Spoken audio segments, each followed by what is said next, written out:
ওএমএসের dealer নিয়োগের ক্ষেত্রে অনিয়মের কারণে সভা ও বিক্ষোভ মিছিল অনুষ্ঠিত। নিজস্ব প্রতিবেদকের প্রতিবেদনে ওএমএস ডিলার নিয়োগে ব্যাপক অনিয়ম ও বৈষম্যের অভিযোগে একটি প্রতিবাদ সভা অনুষ্ঠিত হয়েছে। রবিবার বেলা 11টায় রাজধানীর শ্যামপুরের জুরাইনে অবস্থিত ঢাকা রেশনিং কার্যালয়ের সামনে 2024-25 অর্থবছরের ডিলারশিপের আবেদনকারীরা এই সভার আয়োজন করে। ওএমএস ডিলার আবেদনকারী মোহাম্মদ শহীদের সভাপতিত্বে সভায় সঞ্চালনা করেন মোহাম্মদ কাউসার।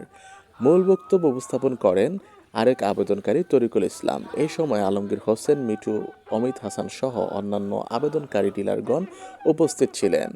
লিখিত বক্তব্যে তরিকুল ইসলাম বলেন, গত 29 সেপ্টেম্বর 2024 তারিখে ঢাকার রমনায় ইঞ্জিনিয়ার্স ইনস্টিটিউশন মিলনায়তনে ঢাকা রেশনিং কর্তৃক যে ওএমএস ডিলার নিয়োগ লটারি অনুষ্ঠিত হয় তাতে ব্যাপক অনিয়ম ও বৈষম্য ও সাজানো নাটকীয়তা ছিল। তিনি অভিযোগ করে বলেন, মোবাইল বার্তার মাধ্যমে অনেক আবেদনকারীকে লটারির বিষয়ে জানানো হয়নি, এমনকি তালিকায় নাম থাকা সত্ত্বেও অনেকের বার্তা পৌঁছানো হয়নি, ফলে ফলাফল সম্পর্কে অনেকেই অজ্ঞাত থেকে যায়।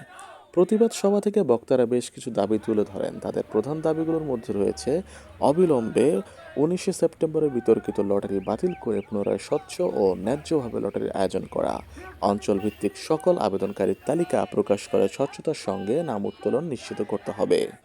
বক্তারা ওএমএস নীতিমালা 2024 অনুযায়ী দোষী প্রমাণিত না হওয়া পর্যন্ত পুরনো কোনো ডিলারকে বাদ না দেওয়ার দাবি করেন। তারা ডিলার নিয়োগ প্রক্রিয়াকে ঘুষ বাণিজ্য ও রাজনৈতিক প্রভাবমুক্ত রাখার আহ্বান জানান এবং রেশনিক কর্মকর্তাদের সম্পদ হিসাবে প্রকাশের দাবি তোলেন।